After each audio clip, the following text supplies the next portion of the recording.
Hello and welcome to day 11. Today we're going to be reading the book of Luke, chapter 11. And this starts with Jesus teaching his disciples how to pray because they asked him to teach them how to pray. And this is not a prayer this is not Jesus trying to tell us every time you say you want to pray, you must recite this, contrary to what many people might have believed. I think it's more about a pattern. It's more about um, there's a bigger picture here. Not to say every time you want to pray, you should say this. I don't think that's correct because we don't see that consistent in Bible. The disciples afterwards, there were times when they prayed, and I don't think what they went ahead to do was say all this prayer.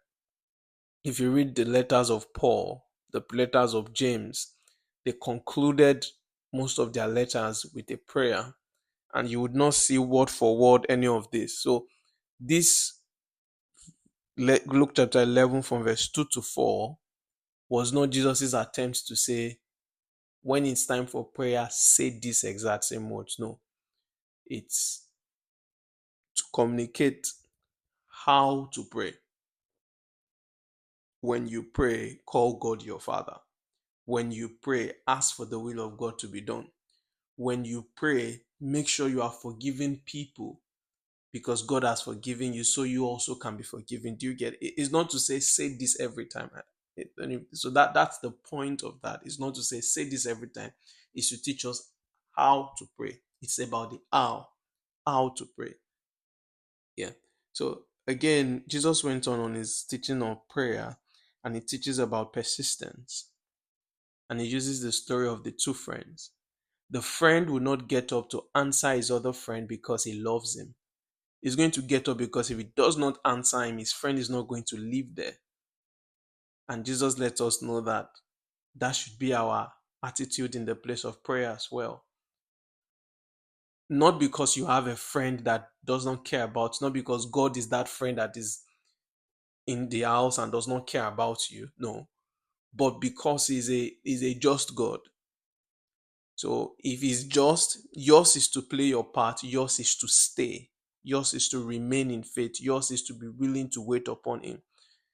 We would see again in Luke chapter 18 when he talks more about persistence in the place of prayer. God does not need you to remind him every time, but you need to play your part by making sure you come. Don't just come one day and then you say, oh, I've prayed about it, why has it not happened? No. Our faith is also tested, not all. Let me not use the word tested. We also demonstrate our faith by how much we are willing to wait on God till when what we desire comes. It's also a way we demonstrate our faith. So it's not about God being unwilling like that friend. It's more about the friend who stays there and decides, until you answer me, I'm going nowhere. Like the picture of Jacob that says, if you don't bless me, I would not go. I would not let you go. It's the picture of, I have no other help aside from you. It's the picture of the book of Psalms when David said that I look up to the hills, from whence comes my help. My help comes from the Lord who made heaven and earth. If the Lord does not help us, no one will help us. That's the picture Jesus is trying to paint here. A picture of persistence, a picture of total surrender, knowing that if God does not help you, no one will help you. He's not trying to let you know that, oh, God is that friend that until you ask, and he's tired, that's when you now finally answer. No, it's to let you know there is a part you play, and the part is the part of persistence, the willingness, the total willingness to wait on God and God alone. If the Lord does not build the city, the labor in vain that builds it. Others trust in chariots, others trust in horses, but I would remember the name of the Lord. I would wait on the Lord. I would wait till my answer come. That's the lesson he's trying to teach us here as he continued in the teaching of prayer. And again, in his teaching of prayer, again, he lets us know that men can be wicked, but then men still find a way to be good. How much more God? How much more God who is a good God? That is his nature.